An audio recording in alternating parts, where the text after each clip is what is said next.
শেষ পর্যন্ত প্রায় 10 দিন পর সন্ধান পাওয়া গেল সন্দেশখালী কাণ্ডের মূল কালপ্রিট শেখ শাহজাহানের। তৃণমূল নেতার সন্ধান পাওয়া গেল। তিনি এলেন কলকাতা হাইকোর্টে আবেদন জানাতে। না, একটা জিনিস বললাম, তিনি সশরীরে আসেননি, তার আইনজীবী এসেছেন কলকাতা হাইকোর্টে তার মক্কেলের হয়ে আবেদন জানাতে। ভাবভঙ্গিটা এমন যে তার মক্কেল হচ্ছেন একেবারে নিরপরাধ একজন ব্যক্তি। তার মতো দেশপ্রেমিক এই বাংলাতে আর দুটি নেই। তিনি কোনো অন্যায় করেননি, যা অন্যায় সব করেছে ইডি আধিকারিক এবং সিআরপিএফ বাহিনী তার বাড়িতে তল্লাশি চালাতে গিয়ে। অতএব তার মক্কেলের রক্ষা কবচ চাই। এবং সন্দেশখালী যে মামলা চলছে, এফআইআর করে যে মামলা শুরু হয়েছে, তাতে যেন তার মক্কেল শেখ শাহজাহানকে অন্তর্ভুক্ত করা হয়, এমনটাই জানালো তার আইনজীবী কলকাতা হাইকোর্টে এসে। 10 দিন পর শেখ শাহজাহানের অন্তত নামটা পাওয়া গেল কলকাতা হাইকোর্টে, যাকে আজও সন্দেশখালীতে থাকা সত্ত্বেও সে শেখ শাহজাহানকে গ্রেপ্তার করতে পারেনি মমতা বন্দ্যোপাধ্যায়ের এরকম দুর্দান্ত একটা পুলিশ বাহিনী, যারা কথায় কথায় বিরোধী নেতা নেত্রীদের বিভিন্ন রকমের মামলায় ফাঁসিয়ে জেলে পুরতে পারে। যারা সরকারের বিরুদ্ধে কথা বলে সেই সমস্ত সাংবাদিকদের পুরো প্রশাসন এবং আইনজীবীদের কাজে লাগিয়ে বেশ কয়েকদিন নিজেদের হেফাজতে বা জেল হেফাজতে আটকে রাখতে পারে। তারা শেখ শাহজাহানকে খুঁজে পাচ্ছে না। 10 দিন ধরে শেখ শাহজাহানকে খুঁজে পাচ্ছে না। শেখ শাহজাহান এবার একেবারে নিরপরাধ ব্যক্তি হয়ে তার আইনজীবীকে পাঠিয়ে দিলেন কলকাতা হাইকোর্টে। আর কি হলো আজকে এই বাংলার সবচেয়ে মজাদার প্রতিবেদনে আমি মানব দা নিউজ বাংলায় আপনাদের স্বাগত জানাচ্ছি। অবশেষে প্রকাশ্যে এলেন তৃণমূলের প্রভাবশালী নেতা, দাপুটে নেতা, সন্দেশখালীর বেতাজ বাদশাহ শেখ শাহজাহান। আজকে কলকাতা হাইকোর্টে তার আইনজীবী এসে হাজির হয়ে গেল শেখ শাহজাহানের তরফ থেকে। বিচারপতি জয় সেনগুপ্তর এজলাসে মামলা চলছিল এই সন্দেশখালী কাণ্ডকে কেন্দ্র করে, এবং সেখানেই বিচারপতি জয় সেনগুপ্তের দৃষ্টি আকর্ষণ করলেন শেখ শাহজাহানের আইনজীবী। তিনি আবেদন করে তার মক্কেলকে এই মামলায় যুক্ত করার জন্য আবেদন করলেন এবং বললেন যে তার মক্কেল শেখ শাহজাহানের অধিকার ক্ষুণ্ণ হয়েছে। কি করে অধিকার ক্ষুণ্ণ হলো? নাকি ইডি আধিকারিকরা বেআইনি ভাবে তার বাড়িতে তল্লাশি চালাতে গেছে। নাকি তল্লাশি চালানোর কোনো অনুমতি নাকি তাদের ছিল না। শেখ শাহজাহানের আইনজীবী এটাও জানেন না যে ইডি আধিকারিকরা নিজেরাই ওয়ারেন্ট ইস্যু করতে পারেন কারো বাড়িতে তল্লাশি চালাতে গেলে। তাদেরকে কোনো আদালতে ওয়ারেন্ট ইস্যু জারি করতে হয় না। শেখ শাহজাহানের আইনজীবীরা সেটাও জানেন না। আজকে বিচারপতি জয় সেনগুপ্তর এজলাসে শেখ শাহজাহানের আইনজীবী চলে গেলেন তার মক্কেলকে এটা বলতে, তার মক্কেলের হয়ে, যে তার মক্কেলের অধিকার ক্ষুণ্ণ হয়েছে। তিনি কোনো অন্যায় কাজ করতেই পারেন না। সত্যি তো, শেখ শাহজাহান অন্যায়টা করলেন কোথায়? এটাই তো তোলামূলের নেতাদের স্বভাব। শেখ শাহজাহান অন্যায় করেছেন? কি অন্যায় করেছেন তিনি? কোনো অন্যায় তিনি করেননি। ইডি আধিকারিকরা তার বাড়িতে রেড করতে গিয়েছিল, তল্লাশি করতে গিয়েছিল, তিনি দরজা খোলেননি। তারপরে ফোনে তিনি তার অনুগামী যতজনকে পেরেছেন জোগাড় করেছেন, উস্কানিমূলক মন্তব্য দিয়ে তার বাড়ির সামনে জোগাড় করেছেন। তাহলে এটা তো তৃণমূল নেতার দাপট। তিনি একটা ফোন করলে যদি 1000 মানুষ চলে আসে, সেটা তার দাপট। অপরাধ কোথায়? তারপর সেই মানুষগুলোকে তিনি ভরকারি দিয়ে, উস্কানি দিয়ে ইডি আধিকারিকদের মারধর করিয়েছেন, সিআরপিএফ বাহিনীর গায়ে হাত তুলিয়েছেন। তার অপরাধটা কোথায়? তিনি উস্কানি দিয়েছেন, মানুষ হাত তুলেছে, সেটা কি তার অপরাধ হলো? আপনারা বলুন। আর তারপরে সিআরপিএফ বাহিনীকে গুলি চালাতে প্রায় বাধ্য করেছিলেন, শীতলকুচির ভোটের কাণ্ড মতো। তারপরে সিআরপিএফ বাহিনী নিজেদের গায়ে হাত পড়ার পর যদি গুলি চালাতো, তাহলে অবশ্যই সংখ্যালঘু 4-5টা লাশ পড়ে যেত। আর 5-6টা মুসলমান লাশ যদি পড়ে যেত, তাহলে ভোটের আগে দিদিমণির কতটা সুবিধা হতো একবার ভাবুন। শেখ শাহজাহানের অপরাধটা কোথায়? আজকে কলকাতা হাইকোর্টে বিচারপতি জয় সেনগুপ্তর এজলাসে চলে এলেন শেখ শাহজাহানের আইনজীবী। তার মক্কেলের কোনো দোষ নেই। সাধারণ মানুষ হামলা করেছিল ইডি এবং সিআরপিএফ বাহিনীর ওপর। যদিও ইডির তরফ থেকে একেবারে কাগজে কলমে প্রমাণ দেওয়া হয়েছে কলকাতা হাইকোর্টে যে শাহজাহানের 2টো মোবাইল টাওয়ার লোকেশন যা বলছে, তাতে শেখ শাহজাহান নিজের বাড়ির মধ্যেই ছিলেন, এবং বাড়ির মধ্যে থাকার পরেও তার ফোন থেকে একের পর এক ফোন গেছে বিভিন্ন তৃণমূলের নেতার কাছে, বাইক বাহিনীর নেতার কাছে।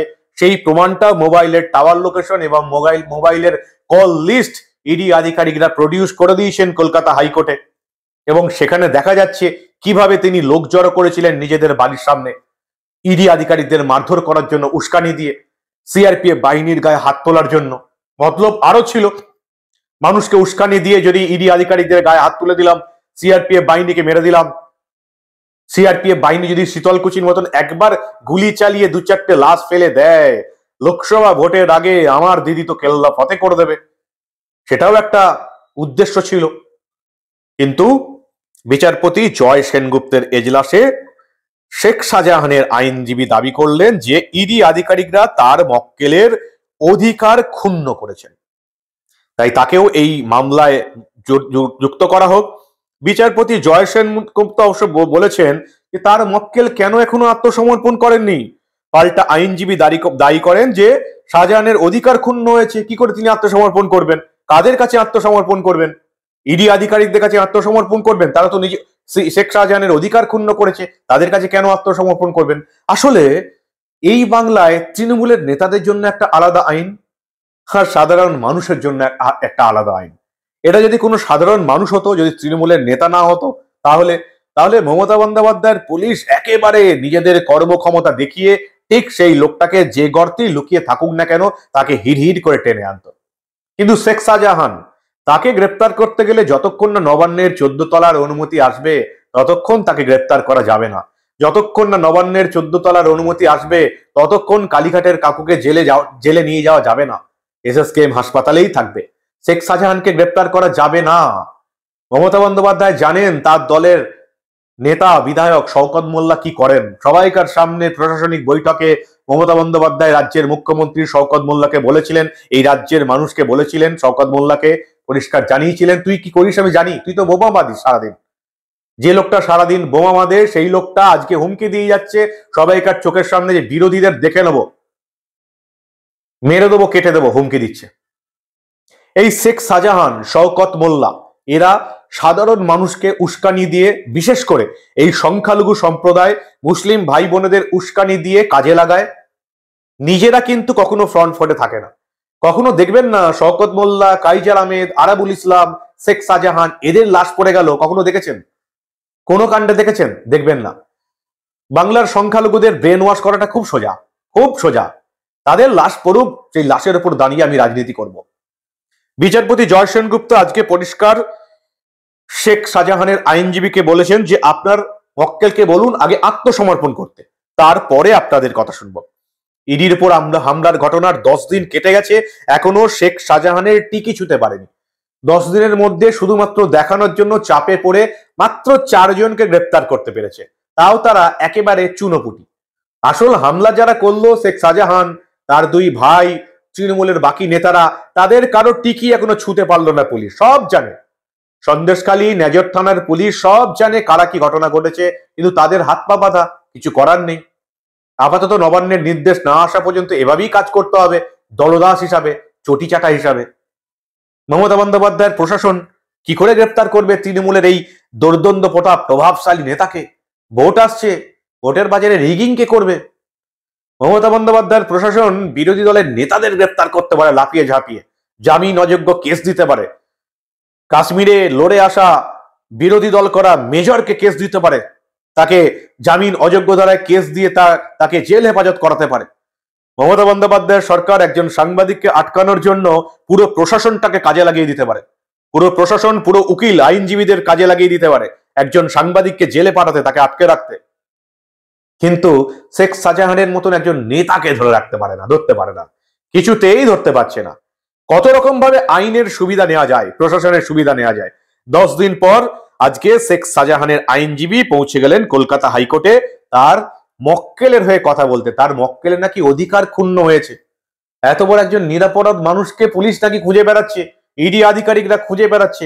এরকম দেশপ্রেমিক লোককে দেশদ্রোহী ট্যাগ লাগাবার চেষ্টা হচ্ছে। শেখ শাহজাহানের আইনজীবী চলে গেলেন বিচারপতি জয় সেনগুপ্তর এজলাসে। এদিকে পুলিশ আবার আরো ভয়ানক কাজ করেছে। মমতা বন্দ্যোপাধ্যায়ের পুলিশ এই মামলাকে আরো দেরি করার জন্য আজকে কলকাতা হাইকোর্টের নির্দেশ সত্ত্বেও কেস ডায়েরি ছাড়াই চলে এলো আদালতে বিচারপতি জয় সেনগুপ্তর এজলাসে। কেস ডায়েরি নিয়ে আসার কথা বলেছিলেন বিচারপতি। মমতা বন্দ্যোপাধ্যায়ের অপদার্থ দলদাস চটিচাটা পুলিশ কেস ডায়েরি নিয়েই গেল না। দেখি না কতদিন দেরি করা যায়।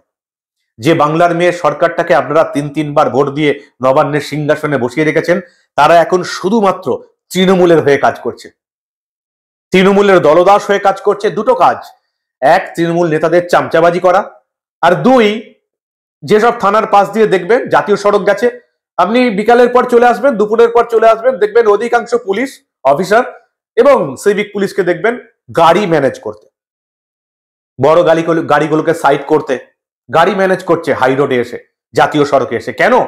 সেই কেনটার উত্তর আমাকে নতুন করে দিতে হবে, আপনারা সবাই জানেন। তাই শেখ শাহজাহানকে 10 দিন পরেও ধরতে পারলো না মমতা বন্দ্যোপাধ্যায়ের পুলিশ। তার আইনজীবী পৌঁছে গেল আদালতে মক্কেলকে নির্দোষ প্রমাণ করার জন্য। অন্যদিকে মমতা বন্দ্যোপাধ্যায়ের পুলিশ আজকে কেস ডায়েরি নিয়েই গেল না, তো বিচার কি করে হবে? বিচারপতি কি করবেন সরকারের পুলিশ যদি কেস ডায়েরি না নিয়ে যায়? আগামীকাল আবার কেস ডায়েরি নিয়ে মমতা বন্দ্যোপাধ্যায়ের পুলিশকে হাজির হবার নির্দেশ দিয়েছে কলকাতা হাইকোর্ট।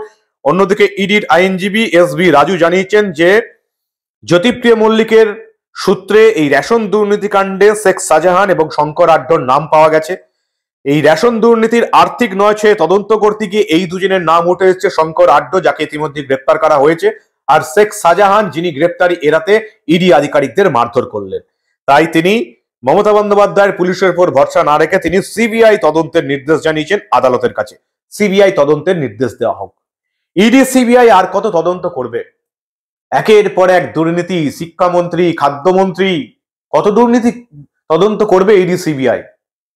অনুব্রত মণ্ডল, পার্থ চট্টোপাধ্যায়, জ্যোতিপ্রিয় মল্লিক, শঙ্কর আড্ড, সমস্ত দেশের ইডি সিবিআই কে নিয়ে এলেও এখানে তদন্ত শেষ করা যাবে না।